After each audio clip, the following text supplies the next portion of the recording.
มันควันไปลับยุงลายมันเป็นโตแนวใดมันโตใหญ่จำโตสร้างบ่ก็เอาเลยเจ้าลายบ่คอยจะมีจักแนวเห็ดสิอยู่มืดปึ๊บมาหรือจักขินยังยุ่งกัดถ้าได้ดอกไผ่ดอกนึงจักก็กินมันอยู่แล้วไปแง่ลงมามันแจ้งมันไปในไหนตอนนี้หาเงื่อนพอนี่ยังขาดยังแน่พออยู่แล้วครับ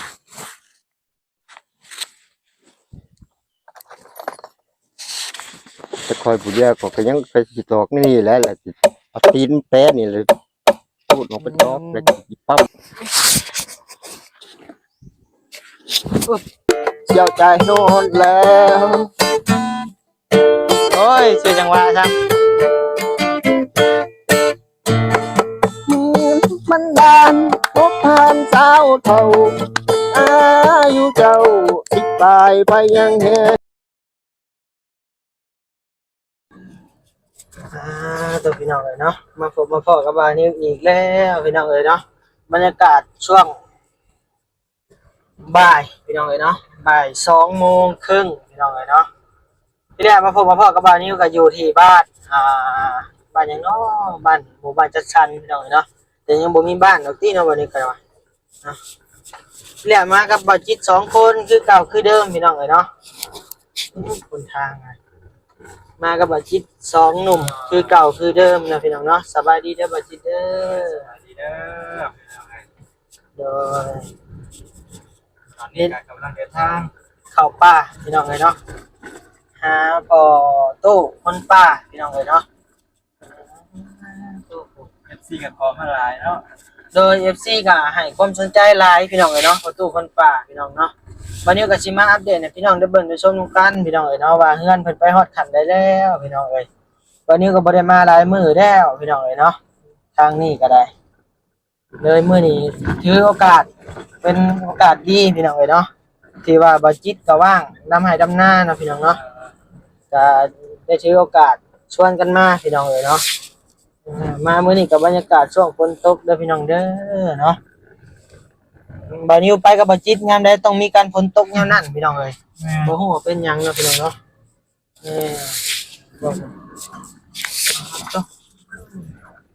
มาบัดใดบัดนั้นฝนตกพี่น้องเอ้ยไปบ้านสะพอนมื้อนั้นก็ฝนตกมื้อน่ะขี่รถจักรมากับบ่จิต2คนก็ฝนตกพี่น้องเอ้ยโอ้ยว่ะบ่นิวแข่งคนเมื่อก็จนว่าเปียกไอ้แซะปานมาน้อยตกน้ำพี่น้องเอ้ยเนาะพี่น้องเนาะบัดนี้ก็ขอกราบทักทายสบายดีพ่อแม่พี่น้องเด้อเนาะหมดทุกผู้ทุกคนพี่น้องเอ้ยเนาะหรือว่าอยู่ฝั่งลาวฝั่งไทยและต่างประเทศพี่น้องเอ้ยเนาะยินดีต้อนรับเข้าสู่ช่องบัดนี้ชาแนลเด้อพี่น้องเด้อนี่แหละขับรถพี่น้องเอ้ยบัดนี้ก็ได้คนทางก็บ่อยากปานใดแค่นี้ก็ได้โอ้เบิ่งพี่น้องท่วมอ่างบ้านเฉพาะนี่ก็เต็กพี่น้องเอ้ยเนาะมื้อน่ะบัดนี้ไปฮะจนว่าตัวมันติดรถบ่นิวพี่น้องเอ้ยมื้อน่ะวานนี่บ่น่ะบาลีเข้าไปพี่น้องเอ้ยเข้าไปเลยก็โอ้ว่าจนได้ย่างเข้าพี่น้องเอ้ยใกล้เติบพี่น้องบาลีย่างก็ได้ตอนมื้อหามาบ่จิตเนาะยังบ่ท่วมแห้งเท่าบาลีไปเนาะแม่ยังพอไปได้อยู่มื้อบ่นิวไปนี่ก็ได้พี่น้องเอ้ยปัญหากระตกแนมไปบัดนี้ก็โอ้เข้าบ่ได้พี่น้องเอ้ยบัดนี้ใหญ่ไปบ่ได้โดยรถจักรก็ยากถนนค่อนข้างมันก็อยากใกล้แน่ระยะทางก็อยากใกล้พี่น้องเอ้ยมันสะพอนเนาะนี่แหละมีแต่บัดนี้ก็รอเก็บแถวนี้ก่อนเนาะพี่น้องเนาะแล้วอยากสิไปอัปเดตบ้านสะพอนให้พี่น้องได้เบิ่งได้ชมนำกันพี่น้องเอ้ยเนาะเดี๋ยวมื้อใดมีโอกาสนะพี่น้องเนาะถ้าว่าได้ขี่รถจักรไปมื้อใดบรรยากาศดีฝนบ่ตกพี่น้องเอ้ยเดี๋ยววันนี้ก็สิได้ขี่รถจักรไปอัปเดตให้พี่น้องได้ชมนำกันให้ให้ FC มาทุกผู้ทุกคนได้ชมนำกันเนาะพี่น้องเนาะบ้านสะพอนก็ได้แต่มามื้อนี้บัดนี้ก็ได้มาพี่น้องมาพี่ละหาคนป่าพี่น้องเอ้ยมื้อนี้ก็ได้มื้อนี้บัดนี้อยากเว้าหลายนิดนึงพี่น้องเอ้ยเนาะเกี่ยวเช้าเจ็บแล้วเพราะว่าได้อยู่พี่น้องเอ้ยถ้าว่าบัดนี้เว้าพี่น้องเอ้ยหลายก็ขอโทษขออภัยนำเด้อพี่น้องเด้อบัดนี้ลึงแล้วพี่น้องเอ้ย มันเป็นคำติดปากแล้วเนาะแม่มันเป็นคำติดปากแล้วพี่น้องวันนี้ไปเบิ่งคลิปไอ้เตียงคือกันพี่น้องเนาะแต่พี่น้องคือกันนี่แหละโอ้ยวันนี้ไปไล่มาคลิปตัวเองกันหัวคนตัวเองพี่น้องเนาะโอ้ยว่ะเนาะเนาะอีกแล้วไอ้คนเนาะยังไงก็เรียกกระโดดแท้ว่ะโอ้คนคือเอาไม้ตั้งนะไม่ได้พ่อปึ๊บปึ๊บมันติดลมแค่นี้เสียรถใช้ลากเด้เนาะมาจิตลมยุ่งเหรอฮะเลยไปทางไหนบ้านไปทางไหนใจก็เจ็บพี่น้องมันก็ไม่หอดทางสิไปแล้วนะเอายิงพาลุย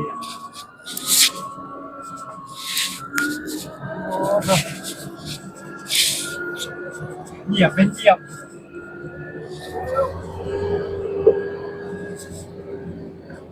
ชอบตึกข้างอยู่บนเอามา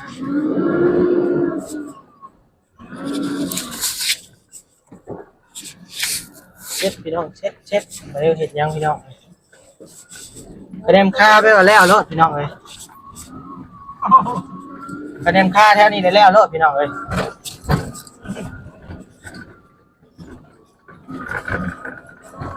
กระเด็มค่าไปออกได้แล้วนะฮะ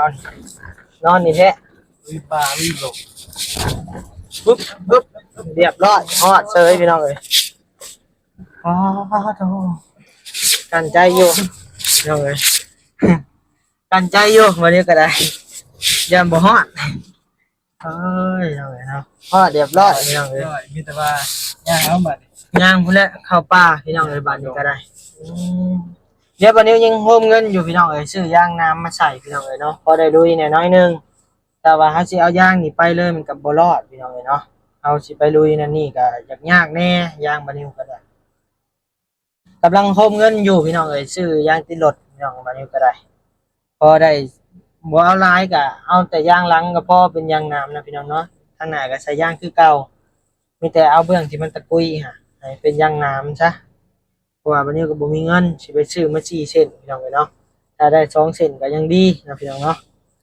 นี่แหละไปลงหลุมแหละไปย่างไปได้บัดนี้ปัจจิตเอ้ยเฮาก็ได้ไป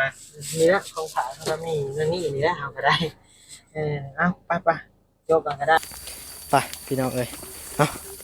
เดินทางเข้าไปสู่พอลุงคนป่าพี่น้องเอ้ยเนาะและบัดนี้มากับบัจจิตย่างเอาพี่น้องเอ้ยเนาะรถก็จอดอยู่นอกพุ่นว้าวน่าสิฮอดเลยดอกพี่น้องเอ้ยตอนนี้ก็ได้ใกล้สิฮอดแล้วพี่น้องเนาะอาจจะฮอดแล้วทำบ่ลงป่าพี่น้องเอ้ยแสดงลงป่าแล้วบ่ฮอดย่างมากับใกล้เติบอยู่พี่น้องเอ้ยนะนะพี่น้องครับไปพบไปพ่ออยู่ที่บ้านเราเลยเด้อพี่น้องเด้อไปเลยฮอดแล้วพี่น้องเอ้ยมื้อนี้โตแล้วบ่พอเฮือนอันนี้ก็ย่อพาบ่ได้ซ้ำพี่น้องเนาะเราเฮ็ดพื้นมันพี่น้องเอ้ยมื้อนี้ก็ได้สบายดีเด้อพ่อเด้อกินข้าวกินน้ำแล้วบ่มื้อนี้กินยาวัน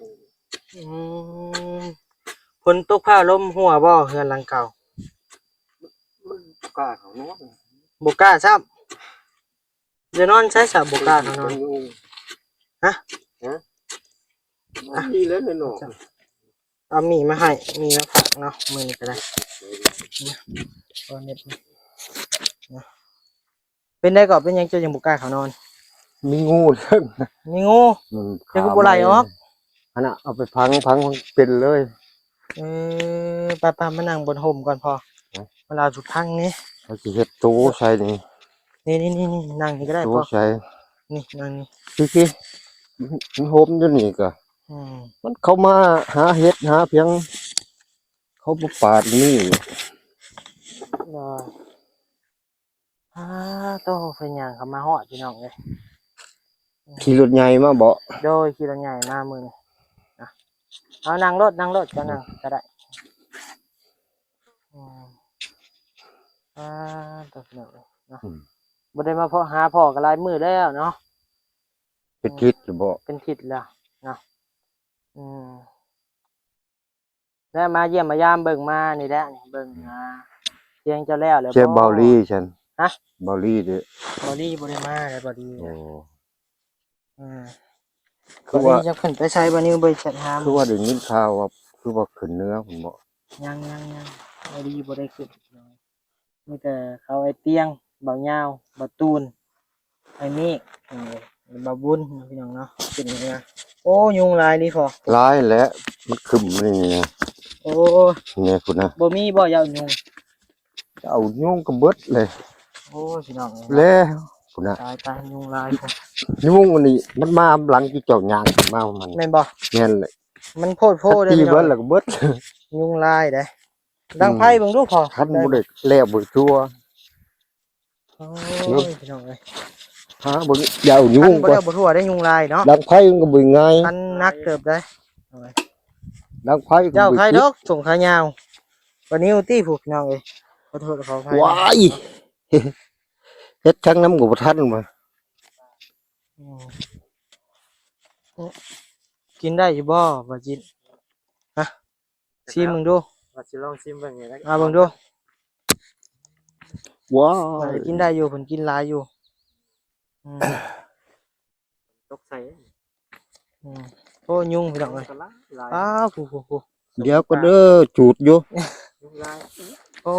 ยุงลายมันเป็นโต ติด จัง ยอด ได เนี่ยก็ มันโตใหญ่ซำโตสร้างบ่เอาหาแนวมาจุดพอ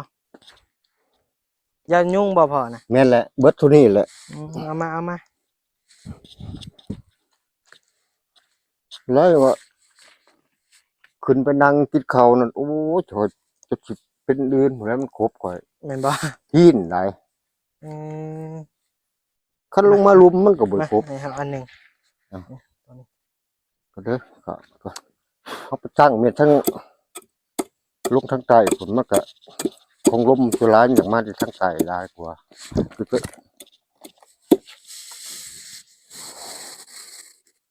3 มื้อ 4 มื้อศพหนึงอันหมอทูบนั่นแฮกเต็กอันนั้นใช้บ่ได้เลยจะนอนมันก็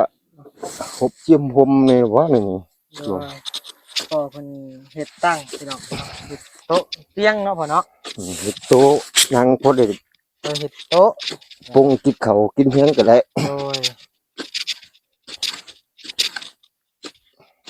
เบิ่งบัดจิตอันขอจับกล้องให้แหน่ไปคุดคุมซอยพ่อมันก่อนนะได้บ่ สูงผู้บ่ซำนี่ สูงแหละมีแต่ตัดออกบ่ตัดอ บ่ อก แล้วจะขุดลงแหละ คุดลงบ่ สูงยังสูงเอาเพียงนี่เนาะ โดยเพียงนั่นแหละเบิ่งเฮาสิคุดเบิ่งแล้วสิเฮ็ดโต๊ะเด้อพี่น้องเด้อ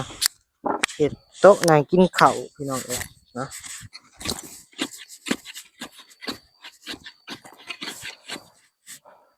เฮ็ดเพียงนั่นข้าวเดียวหนึงคนบ่ไปอยู่ไปนั่งไปเพียงพวกคิดว่าหมุนนะอุ้ยบ่ได้ฮอดปีหนึงหัวเอาล้อนี่แล้วไปจุกเอาคืนมาขึ้นต่อเบื้องนี่คืนวังเลย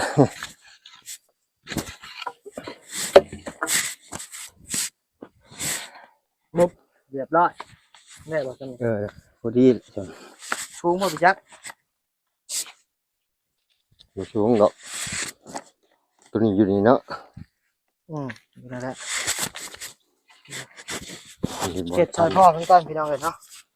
คันได้มาเลยค่ะ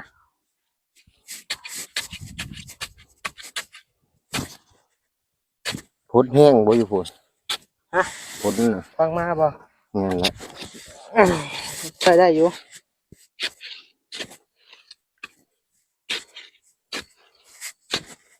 ดินดำน้ำชุ่มพี่น้องเอ้ย งามนะ โดยปลูกพวกไม้นี่บ่ว่าเลยเนาะ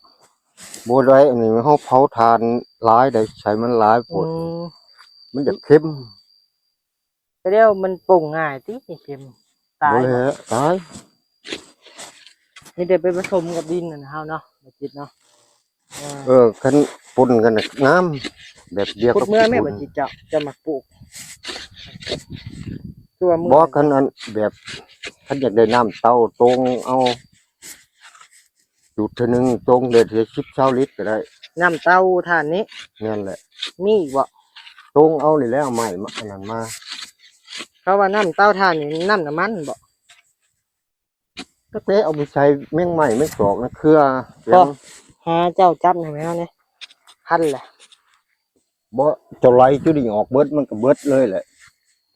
อยู่อื่นออกมามันถึกกินควันนี่มันก็ไปเลยมัน ต้อง ควัน มีอา ไป วุธลับยุงลายมันเป็นโตแนวใดมันโตใหญ่จำโตสร้างบ่หาบัจิตจับกล้องไห้พี่น้องเอ้ยมือนี่ ร่างก่อนบาดนี้คันคล้ายๆเลยหยาบนี่ ต่อยกันมานำกัน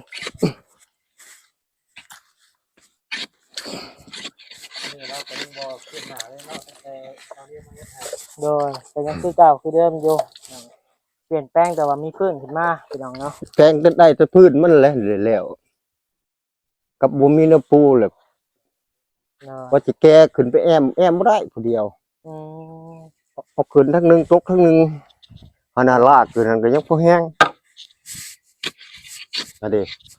ว่าสิแอมนั่นแหละต้องเอาไปปูแหละ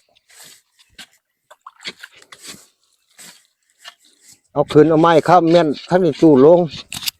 สวัสดีพ่ออันพระจิถามเจ้า โมงไปก็เอาแล้วเจ้า หลายบ่ อืม อ๋อ คอยจะบ่จักแนวเฮ็ดสิอยู่ เออ มืดปึ๊บมาหรือจักขินยังยุ่งกัด อืม ถ้าได้ดอกไผ่ดอกหนึงจักก็โอเค กินมันๆอยู่ อืม แล้ว ตอน ไป นี้ แง่ลงมามันแจ้งมันก็ไปในไหน โดยตอนนี้หาเงินพ่อนี่ยังขาดยังแน่พ่อ มันหาแนวปูบ่ได้อะ ขาดไม่แป้นบ่ แม่นแหละถ้าได้ไม่แป้นแล้วก็ขึ้นนอนแล้วปานนี้ ขาดไม่แป้นกับยัง แนวแอมมันคันบ่ได้แอมกับผ้าบัดนั่นแหละ อืม แอมคือเขานอนแล้วก็สิเฮ็ดชั้นไปบัด โดย เฮ็ดไปแต่น้อย ยังขาดไม่แป้นลักๆก็อยากได้ไม่แป้นนะพี่น้องเนาะกับพวกประตู เฮ็ดคอยเฮ็ด เนาะ ไปนี่แหละเบิดกูอันกูแนว เนาะพี่น้องเนาะทานใดที่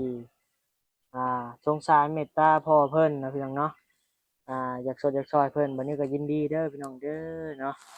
วันนี้ก็อยากสดอยากซอยเพิ่นมันแล้วอยู่พี่น้องเอ้ยเนาะแต่ว่าแฮมวันนี้ก็บ่ถึงพี่น้องเอ้ยเนาะวันนี้ก็อยากจกเงินตัวเองอยู่แต่วันนี้ก็ยังบ่มีเงินพี่น้องเอ้ยเนาะเดือนนั้นนี่ก็ยังบ่ทันได้วันนี้ก็ได้ถ้าว่ามีผู้รักผู้ใหญ่ใจดีเด้อที่อยากสดอยากซอยก็พอไผนะพี่น้องเนาะก็ทำไพ่บ่หรือพอไพ่แล้วล่ะ ก็ไผนะ พอไพ่นะพี่น้องเนาะมันนี่ก็ยินดีเด้อพี่น้องเด้อเนาะโอ้ยยุงลายพี่น้องเอ้ยไปติดต่อเอา เขาเพิ่นเอามาให้ก็เบิดแหละ เข้าบ่อืม แรงก็สิได้คอยเขามาซื้อเอาอีกชื่อเท่าละ2 โลโลถ้าเอาปลาตัวนี้แห้งแล้วแห้งบ่ได้กิน บ้าทานนะบ่ นั่นแหละ แต่ว่าเราได้รักพอกับคือทานเนาะ อืม ตอนนี้ถ้าให้สิมางมเฮ็ดแต่เดียวนี่2 มื้อเบิดเลยเฮาก็บ่ได้กินหยังบัด แต่ว่าเฮาเฮ็ดตัวนี้แน่นึงมาเฮ็ดตัวนี้แน่เนาะ คัดเข้าเมื่อในบ้านบัดเห็นหันเห็นนี่จะพอดอยาก โดย บ่จะเข้าเมื่อซำนะ เข้าเมื่อเลยเห็น อืม ของมันตะแซ่บหรือยากเนาะ อืม ยากเลยมันคิดให้เฮาทรมานอีก บั บั ด ด นิดหน่อยได้ว่าผู้ใหญ่ก็กินได้อยู่ว่าเมื่อถือบ่มีเงินจักทีก็คิดแนวอะ เพิ่นขายติดบ่ ถ้าคิดอยู่ อืม ถ้าคิดหลายก็บ่กล้าคิดได้แต่10,000 เกรง นี่ ใจ แหละ เพิ่นเลยเนาะ เออ เฮาเราบ่มีรายได้เลยสิไปติดแต่เพิ่นติ บ่แม่นนั่นเฮาหาบ่ได้เฮาขึ้นง้อใช้ก็ปานนั้น อืม หาได้ซำนี้คือพอจะซื้ออันนี้ เบิ่งลองใส่ดูพอ คิดใช้ยาอุดยุงก็แพงเพียงก็แพงยังน้อยอยู่ นั่นนี่เนาะ เลิกคักมันแหน่น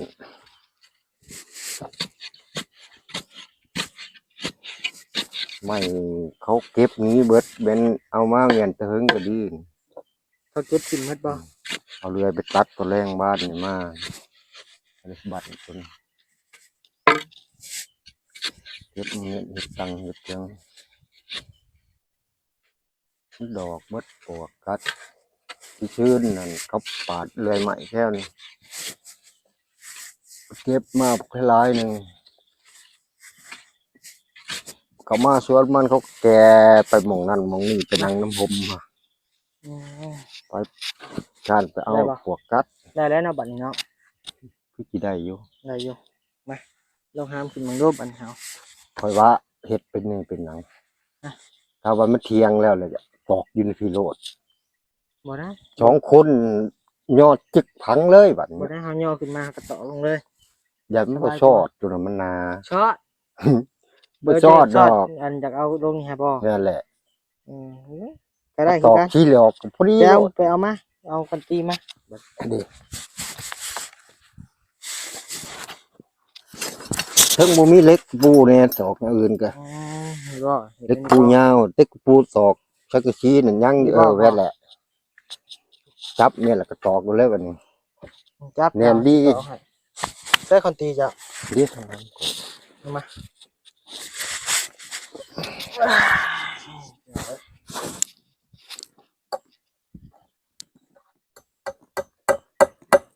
มันค้อนบ่อยากเที่ยงค้อนหัวเจย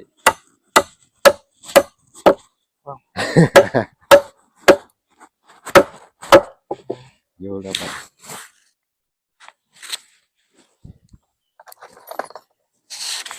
จะคอยผู้เดียวก็ยังไปสิตอกนี่แหละสิเอาตีนแป้นี่เลยพูดออกไปตอกแล้วสิปั้มขึ้นมันแต่ขอยย่อเช้าขอยย่อขึ้นไปกระบาดพอขึ้นเช้าได้แล้วจำมอนยึด เล็กตะปูแล้วก็มดเลยพี่น้องเลย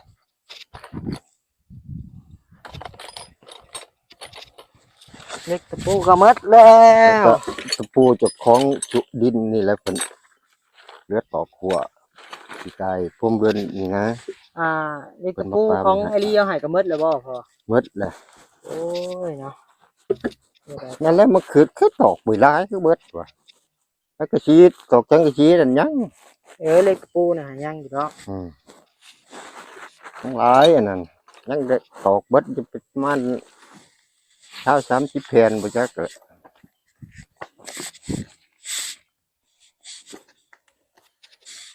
จะไปจับเบิ่งครับ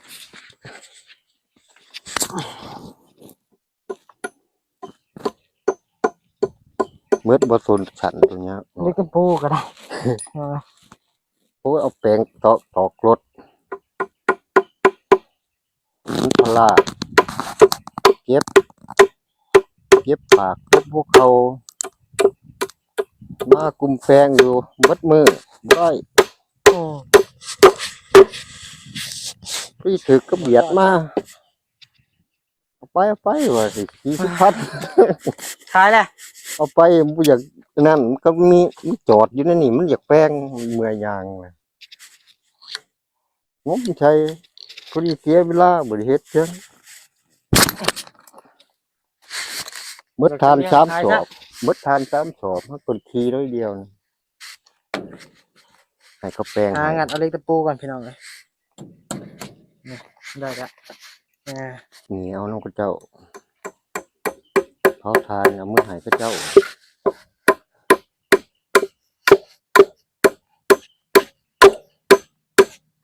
จะบอกคือว่าน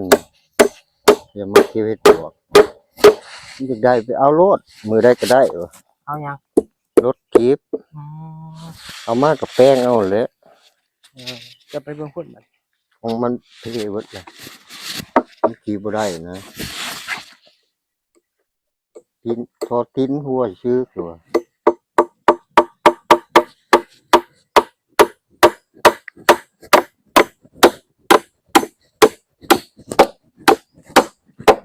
ต้มเรียบร้อยโตแล้วไอเดียเราดีเลยพี่น้องเนาะได้บอกจิต ตัวนี้ขี้ดินคือลงหมดแหละ บ่ค่อยแทกมึงเลย แม่นบ่ ตัวนั้นมันจะดำน้อยหนึง 1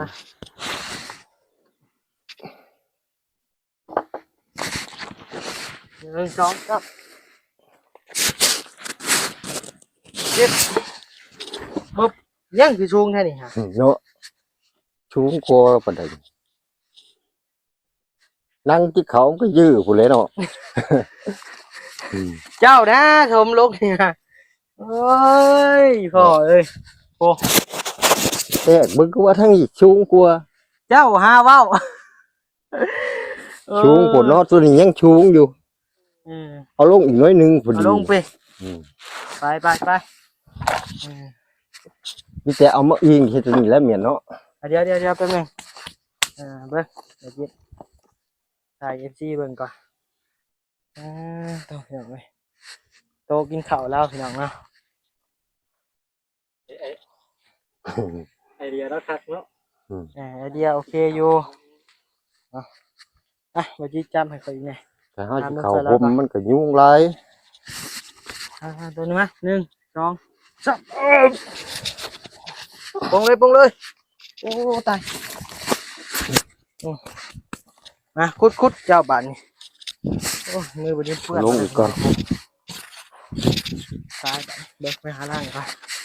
น น้ำมันหันละตรงเนี้ย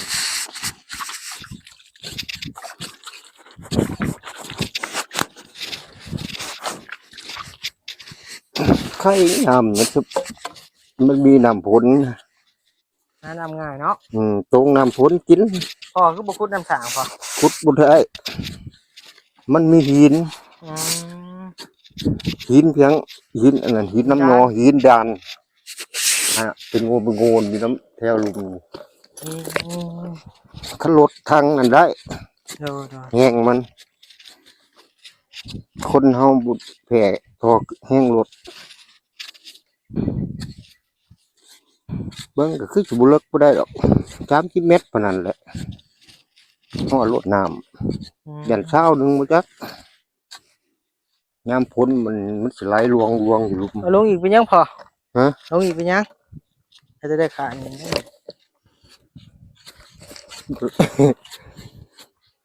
เอากิจกรรมนะวิทย์บนที่เขานั่งลงเพียงชะบือเนาะ อืม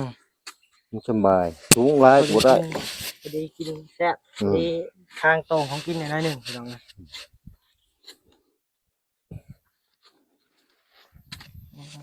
งั้นเอาไม้เฮ็ดอันนี้เฮ็ดทนได้ ทนบ่อันนี้จะไปให้ไผเลื่อยให้นี่ฮะ ปีกไม้เขาเลื่อย เขาเลื่อยทิ้งไว้บ่ เขาปาแหละก็เอา ได้โต๊ะเชยพี่น้องเลยแล้วก็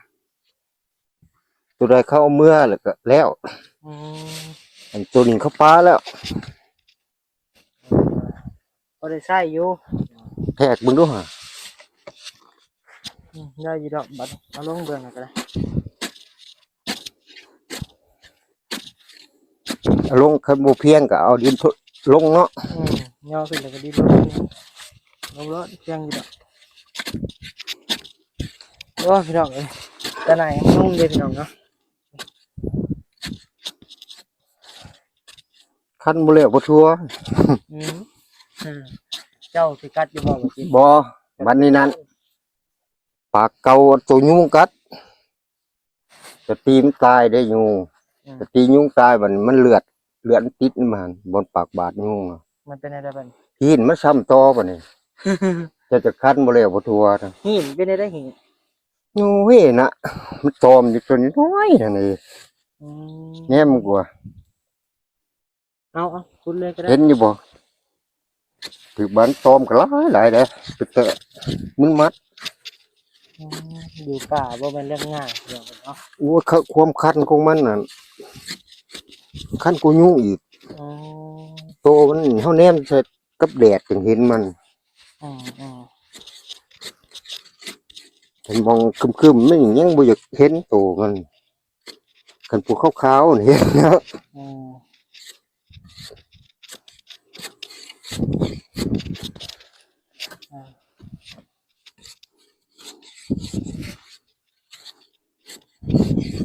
คือว่าไอเดียพอมันนี่พี่น้องเลยเนาะ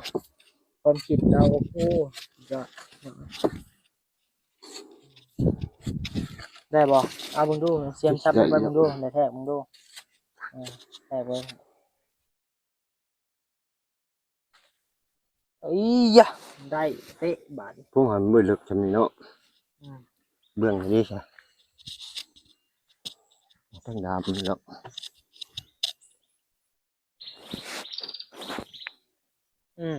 พอดีเป๊ะ ดี กัน แล้ เล วย ไป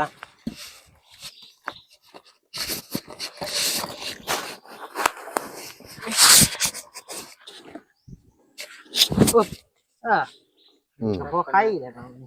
เนาะ มันจะสูงอยู่เนาะซับตัวนี้พอดี ได้อยู่ เอาขึ้นน้อยนึงกันเนาะ เสียขี้ดินลงเจ้าก็ได้ปะ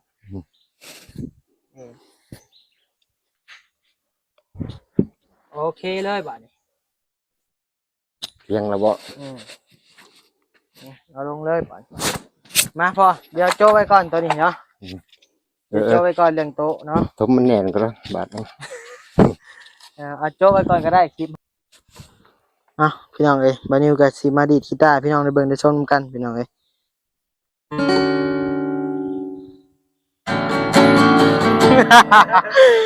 บานิวกับลินผมเป็นเด้อพี่น้องเด้อเนาะเดี๋ยวให้พ่อมันซ่านต่อก่อนพี่น้องเอ้ยเนาะ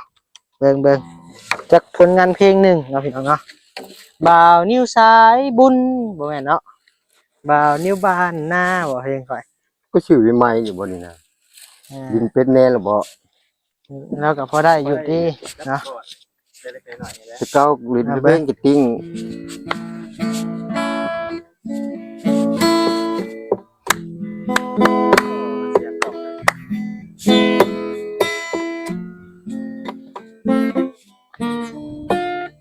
สแคปให้แน่ โอ้ขัดหนุ่มดีเป็นชายหยาดงาน นุ่มดีลีเราอ่ะกีตาร์เจ้า คอยมันดังพาวเขาถิ่มเขาเลยเนาะมาแปลง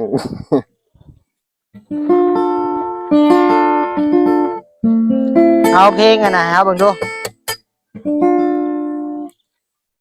เพลงยังก็ได้จะห้องรถ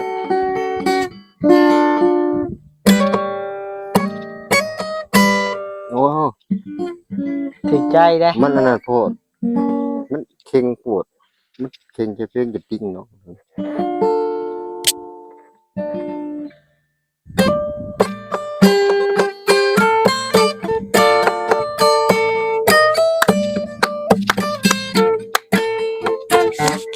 ยุง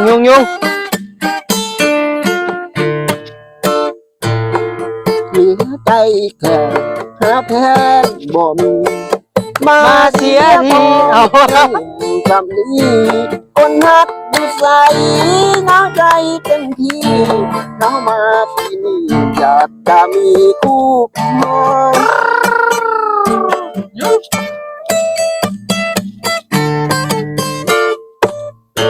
หรือ น้อยเนื้อฮักเจ้าอยู่คนใดมุนบ่ลาไม้ยิงใดก็บ่ได้อยากพันขึ้นเหนือลกเมื่อหัวใจหาแผนบ่ได้เสียวใจนอนแล้ว โอ้ยสวยจังหวะครับ มันดานพบผ่านสาวเท่าอายุเจ้าสิตายไปยังแหงน้ำทำเท่าเที่ยวมากบัดแหงยามน้องแต่งแหงใจสาวสำนีที่ปีน้องยังจบหากได้พบทุกวันเป็นสาวขึ้นมาเจ้าคงจะงามโยกาก็สาวใจคุณลาให้จิตใจยามเท่า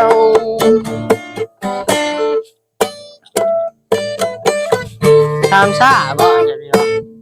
แม่นบ่จิต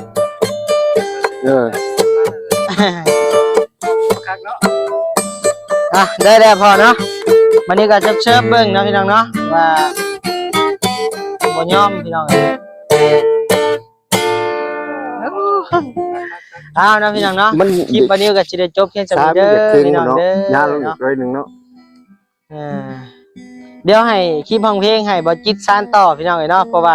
บ่จิตแล้วแต่งเพลงเพื่อนน้องพรหรือว่าสาวพรนะพี่น้องเนาะ เพลงใหม่ของบ่จิตสิให้พ่อเพิ่นดีดให้บ่หรือว่าใด มาว่าสิมาเฮาให้ ๆ FC เพิ่ง ให้ทางพ่อเพิ่น อื ฟังว่าเพิ่น ม จะได้ฟังบ่ โดยเอ้าเนาะพี่น้องเนาะบัดนี้ก็ คอยบอกวิธีแบบเมื่อตกมีกีตาร์เมื่อชอบเองบ่ได้เฮิงดอกเขาเดียวจะก็ลืมเลยนะ โดยเอ้าบัดนี้ก็จะได้จบคลิปเพียงส่านี้เด้อพี่น้องเด้อเนาะสบายดีและสวัสดีเด้อพอสบายดีพี่น้องเพิ่น สบาย โด ดี ยบ๊ายบายพี่น้องเอ้ย คอยแค่บาย